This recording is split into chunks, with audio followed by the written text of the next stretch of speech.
काला साया। यूं तो बनारस घाट अपनी खूबसूरती के लिए बहुत प्रचलित है, पर घाट के किनारे कई राज लिए बैठे हैं।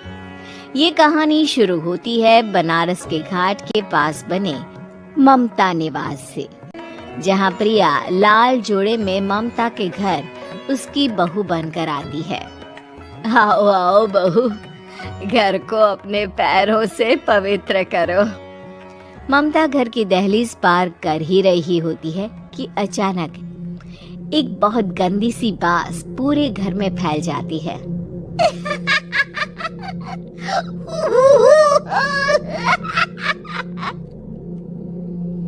ये बदबू और ये आवाजें, ये कौन हंस रहा है माँ? अब ये पड़ोसी ना हमारे थोड़े अलग से है।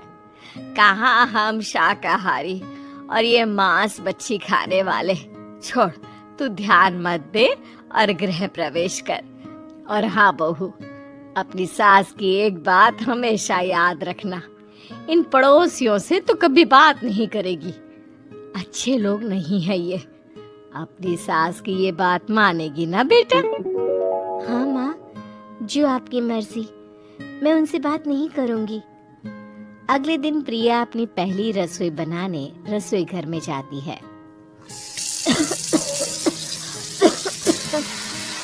ये छोकी बात तो नाक में जा रही है। एक काम करती हूँ, खिड़की खोल देती हूँ। प्रिया खिड़की खोलने जाती है। इतने जाले, लगता है इस खिड़की को कभी खोला ही नहीं गया। पर ऐसा क्यों? ओह, नॉन वेज की स्मेल आती होगी ना। 2 मिनट के लिए खोल लेती हूँ, फिर बंद कर दूंगी। प्रिया खिड़की खोलती है। खिड़की खोलते ही उसकी नजर सामने वाले घर की खिड़की पर पड़ती है, जहाँ एक लड़की खड़ी होती है।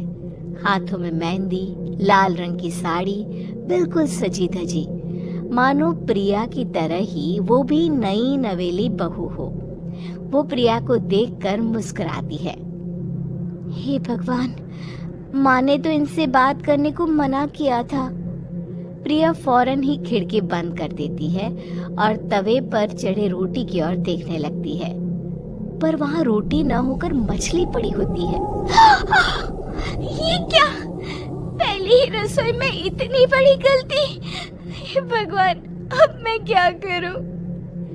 प्रिया बहुत डर जाती है और फौरन रसोई की सफाई करने और फिर सभी के लिए खाना बनाने लग जाती है।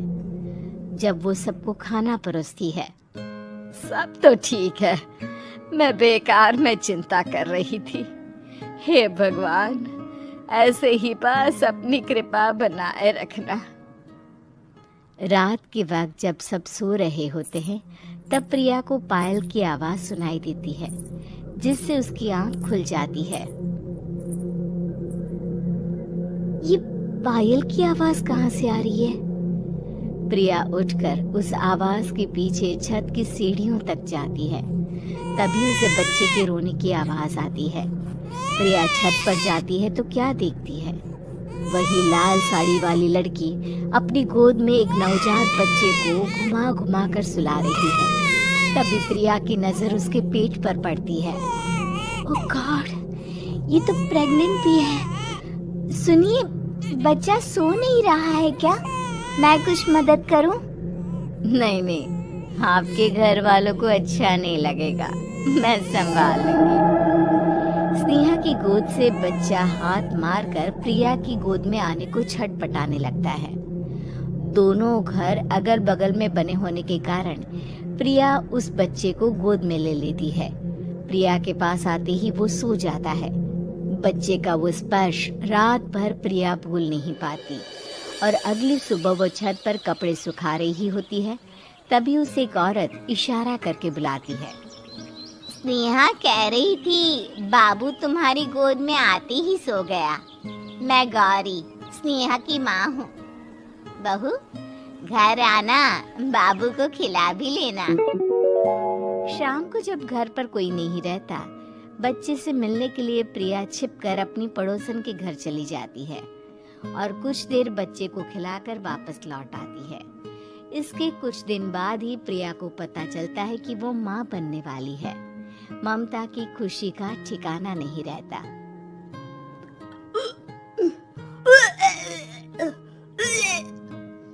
माँ जी, पता नहीं क्यों उल्टी आ रही है।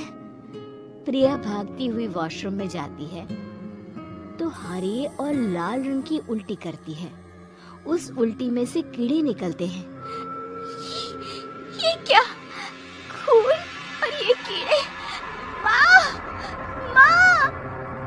प्रिया की आवाज सुनकर ममता दौड़ कर आती है, पर बेसिन में कुछ नहीं होता। प्रिया हक्की बक्की रह जाती है। ये सब क्या हो रहा है? प्रिया घबरा जाती है और अपने कमरे में जाकर सो जाती है। डर के कारण वो इतनी थक जाती है कि उसकी आंख लग जाती है। तब उसे ऐसा लगता है उसके पेट पर मानो कोई बैठा हुआ हो। कौन हो? प्रिया के पेट पर एक 5 महीने की बच्ची बैठी हुई थी जो बुरी तरह जली हुई थी। माँ, तुम ही मुझे लाई ना अपने पेट में? मैं तुम्हारी माँ नहीं हूँ। कौन हो तुम? माँ, देखो मैं जल गई बुरी तरह से। 6 महीने पेट में रहने को भी मुझे नहीं मिला। सहला दो ना माँ। बचाओ! बचाओ! माँ! ममता दौड़कर कमरे में आती है। प्रिया की बातें सुनकर वो सब समझ जाती है। तू कहीं बगल वाले घर में तो नहीं जाकर आई ना बहू? मुझे माफ कर दो, मैं गई थी माँ। उस घर में सब मरे हुए हैं बहू। कई साल पहले स्नेहा उस घर में बहू बनकर आई थी। कुछ ही दिन में वो एक बच्चे को जन्म देने वाली थी। पूरा घर बच्चे के आने की खुशी में खोया था कि एक दिन अचानक उस घर में आग लग गई। सब बुरी तरह जलकर मर गए। गौरी आज भी दादी बनने का इंतजार कर रही है और इसीलिए स्नेहा ने अपना अजन्मा बच्चा तुम्हारी कोख में डाल दिया। ममता ये कह रही होती है कि पीछे से उसके पैरों को एक बच्चा पकड़ लेता है। दादी, दादी। माँ, स्नेहा की गोद में यही बच्चा था। ये बच्चा कौन है फिर? तेरी मौत है। तेरी भी दादी। जिसका ममता को डर था वही हो गया। ममता निवास के ऊपर मौत ने चादर बिछा दी थी। प्रिया का पेट ऐसे बढ़ जाता है मानो 9 महीने का हो। 2 हाथ उसके पेट से बाहर निकलते हैं। बहू, संतोष को फोन कर, किसी पंडित जी को बुला बहू। प्रिया का पति भागता हुआ घर आता है। ये तो होना ही था माँ। तेरा पाप तेरे सामने आ गया तो तू सह नहीं पा रही है। स्नेहा घर में आग लगी नहीं थी, माँ ने लगाई थी प्रॉपर्टी की लालच में। और वो बच्चा मेरी पहली पत्नी का बच्चा है, मेरा बेटा, जो कि उस आग की चपेट का शिकार हो गया था। मैंने तुमसे ये सब माँ के कहने पर छुपाया था। मुझे माफ कर दो प्रिया। तुम अगर चाहो तो यहाँ से जा सकती हो। मैं तुम्हें किसी भी बंधन में रखना नहीं चाहता। मेरी शादी हुई है आपसे, मैं आपको छोड़ नहीं सकती, पर उससे पहले हमें स्नेहा, उसकी माँ और बच्चे की आत्मा की शांति करवानी होगी। संतोष और ममता गौरी के घर जाते हैं। अंदर सब कुछ जला हुआ होता है। जमीन पर जली हुई लाशें बिखरी हुई थी। ममता रो रो कर अपनी करने की माफी गौरी से मांगती है। प्रिया स्नेहा के घर वालों का अंतिम संस्कार है और ममता निवास फिर से आत्माओं के साए से मुक्त हो जाता है।